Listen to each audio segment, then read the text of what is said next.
sosial dan budaya sebagai hasil dinamika interaksi antar manusia.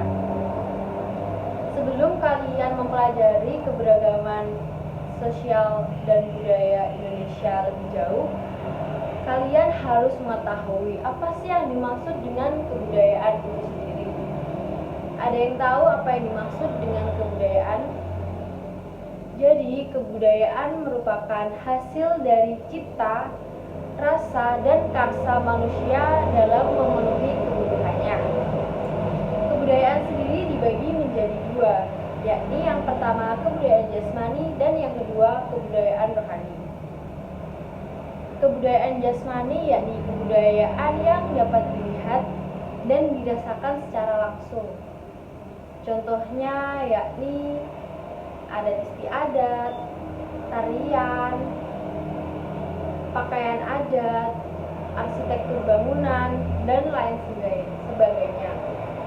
Sedangkan kebudayaan rohani yakni kebudayaan yang tidak dapat dilihat namun dapat dirasakan. Contohnya seperti kepercayaan dan ideologi. Keanekaragaman budaya Indonesia tidak muncul begitu saja, namun terdapat banyak faktor penyebabnya. Apakah kalian ada yang tahu? Ada beberapa faktor yang menyebabkan kondisi tersebut. Yang pertama yakni kondisi geografis negara Indonesia. Indonesia terdiri dari ribuan pulau sehingga disebut dengan negara kepulauan. Kondisi inilah yang menyebabkan keanekaragaman Indonesia muncul. Mengapa demikian? Karena pulau-pulau di Indonesia dikelilingi oleh lautan, sehingga setiap orang menetap dan tinggal terpisah satu dengan yang lain. Dan hal tersebut dapat membentuk suku sendiri-sendiri, dan suku tersebut memiliki kebiasaan hidup dan adat istiadat yang berbeda-beda sesuai dengan lingkungan alam yang mereka tinggali. Faktor yang kedua yakni persebaran nenek moyang bangsa Indonesia, dan faktor selanjutnya yakni kontak dengan negara lain.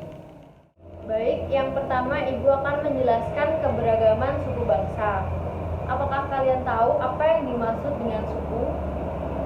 Jadi, suku merupakan suatu kesatuan masyarakat atas dasar kesamaan bahasa, adat istiadat, dan tempat tinggal. Misalnya, suku Dayak, mereka tinggal di Kalimantan. Mereka memiliki bahasa dan adat istiadat yang sama, yakni Dayak. Dan demikian pula dengan suku Jawa. Mereka bertempat tinggal di Jawa dan memiliki bahasa dan adat istiadat yang sama, yakni Jawa.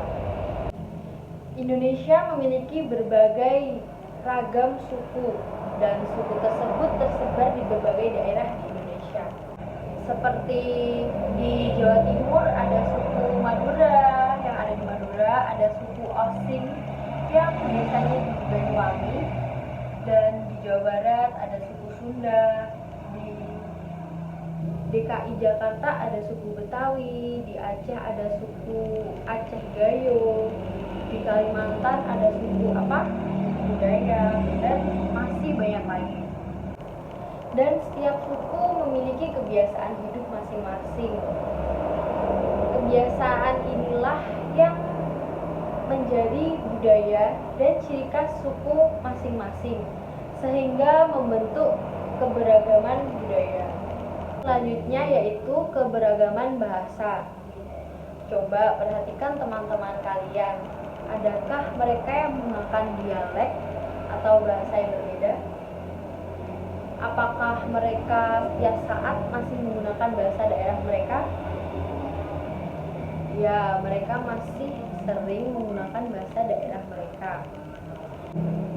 Kita patut bersyukur karena Indonesia memiliki sekitar 746 bahasa daerah. Apa sih bahasa daerah itu? Jadi bahasa daerah yakni bahasa yang dituturkan di daerah tertentu. Bahasa daerah digunakan untuk percakapan atau komunikasi untuk suku yang sama. Dan setiap suku memiliki bahasa daerah yang berbeda-beda, seperti logatnya dan dialeknya yang khas. Itulah yang menjadi ciri khas dari bahasa daerah itu sendiri. Dan pada perkembangannya, bahasa daerah dapat memperkaya bahasa Indonesia. Mengapa bisa begitu? Karena banyak bahasa daerah yang dibakukan ke dalam bahasa Indonesia. Kita tadi sudah memahami bahwa Indonesia memiliki suku bangsa yang banyak sekali. Oleh karena itu, Indonesia juga memiliki bentuk kebudayaan yang sangat beragam. Dan kebudayaan tersebut menjadi ciri khas daerah masing-masing. Atau setiap daerah itu memiliki ciri khas yang berbeda-beda. Keberagaman budaya itu ada rumah adat, pakaian adat dan senjata tradisionalnya, lagu daerah dan musiknya, dan yang terakhir tarian daerah dan pertunjukan rakyat. Yang pertama ada rumah adat. Bentuk rumah adat menunjukkan ciri khas kehidupan masyarakat daerah tersebut. Selain itu, rumah adat juga dipengaruhi oleh lingkungan alam daerah tersebut. Coba kalian amati rumah limas yang berasal dari Sumatera Selatan. Rumah limas memiliki bangunan yang cukup mirip dengan rumah panggung. Hal tersebut dikarenakan kondisi alam Sumatera Selatan banyak memiliki sungai dan rumah model seperti itu cukup baik untuk daerah tersebut. Dikarenakan rumah tersebut dapat dijadikan perlindungan saat sungai air meluap. Oke, selanjutnya ada pakaian adat dan senjata tradisional. Keragaman budaya Indonesia juga dicirikan oleh keanekaragaman pakaian adat. Pakaian adat tradisional merupakan salah satu kekayaan budaya Indonesia yang banyak mendapat perhatian karena keindahannya dan keunikannya. Model pakaian setiap daerah itu juga berbeda-beda. Mulai dari hiasannya, warnanya, itu juga pasti berbeda-beda. Pakaian adat dipakai saat waktu upacara tertentu, misalnya kematian, perkawinan, ritual, dan lain sebagainya. Dan pakaian adat juga pasti dilengkapi dengan senjata tradisionalnya, mana senjata tradisional juga membuat pakaian adat semakin lebih indah untuk dilihat. Kekhasan juga dapat ditunjukkan dari bentuk senjata tradisional tersebut sebagai simbol daerah tersebut. Oke, selanjutnya ada lagu daerah dan alat musiknya. Lagu daerah merupakan salah satu bentuk ungkapan perasaan manusia. Lagu daerah itu bercirikan kedaerahan daerah tersebut. Lagu daerah umumnya juga menggunakan bahasa daerah masing-masing. Ada lagu yang menggambarkan keindahan alam, ada yang menggambarkan pahlawan, dan lain sebagainya. Dan biasanya lagu-lagu daerah tersebut diiringi oleh alat musik daerah itu sendiri. Jenis alat musik yang digunakan pada tiap-tiap daerah itu berbeda-beda. Seperti di Jawa Barat itu ada apa? Ada angklung, di Jawa Timur, Jawa Tengah itu biasanya pakai apa? Gamelan, dan lain sebagainya. Oke, yang terakhir ada tarian daerah dan pertunjukan rakyat. Seni tari merupakan aspek seni untuk mengungkapkan perasaan melalui gerakan. Tarian daerah menampilkan kekhasan daerah masing-masing itu sendiri. Tarian juga memiliki simbol dan makna masing-masing. Ada simbol pemujaan Tuhan, ada menyambut tamu, ada juga tentang kepahlawanan. Seperti contohnya tari untuk menyambut tamu, yakni tari Saman yang berasal dari Aceh. Selain itu juga ada tari reog dari Ponorogo, itu untuk menunjukkan keperkasaannya. Selain seni tari, Indonesia juga memiliki beraneka ragam pertunjukan rakyat. Setiap pertunjukan rakyat itu juga memiliki ciri khas masing-masing. Contohnya di Jawa Timur itu ada apa? Ada ludruk, di Jawa Tengah itu ada ketoprak, dan masih banyak lagi.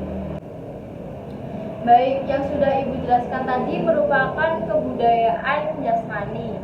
Dan sekarang Ibu akan menjelaskan kebudayaan rohani. Apa ada yang masih ingat kebudayaan rohani itu apa?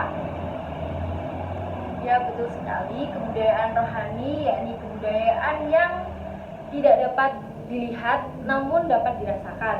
Dan contohnya kepercayaan. Agama atau kepercayaan adalah salah satu jenis kebudayaan rohani. Dan Indonesia memiliki beraneka ragam agama atau kepercayaan. Di Indonesia ada 6 agama yang diakui secara resmi, yakni Islam, Katolik, Kristen, Hindu, Buddha, dan yang keenam Konghucu. Jadi kita udah mengetahui keberaneka-ragaman suku, bangsa, budaya, agama, bahasa yang ada di Indonesia. Lalu dampak apa sih yang kita dapat dari keberagaman tersebut? Jadi dengan keberagaman tersebut, negara kita menjadikan negara yang kaya. Kaya akan apa? Kaya akan budaya, kaya akan adat istiadat, dan lain sebagainya. Yang kedua, yakni keberagaman tersebut dapat menjadikan identitas negara kita yang membedakan dengan negara-negara lainnya. Dan yang terakhir, keberagaman tersebut dapat menjadikan hidup bangsa Indonesia itu lebih berwarna apabila dibarengi dengan toleransi. Jadi Indonesia merupakan masyarakat yang majemuk. Majemuk dalam hal ini berarti berasal dari latar belakang yang berbeda-beda seperti budaya, ras, adat istiadat, bahasa, agama, dan lain sebagainya. Namun meskipun majemuk yang artinya berbeda-beda, namun kita tetap satu bangsa, yakni Indonesia. Sesuai dengan simbolan negara kita apa? Ya, Bhinneka Tunggal Ika, yang artinya berbeda-beda tetapi tetap satu jua. Jadi atas segala keberagaman suku, budaya, bahasa, agama, kita harus tetap menghormati, menghargai, dan saling toleransi satu antara lain meskipun kita berbeda-beda. Dengan sikap kita yang saling menghormati, saling menghargai satu sama lain, dan menjaga keberagaman tersebut, maka hal tersebut dapat menjadikan kehidupan masyarakat kita itu damai, tentram, rukun, meskipun dari latar belakang yang berbeda-beda. Hal tersebut juga akan mewujudkan cita-cita negara kita, yakni apa? Yakni kesejahteraan sosial. Oke, apakah ada yang kurang jelas? Bisa ditanyakan.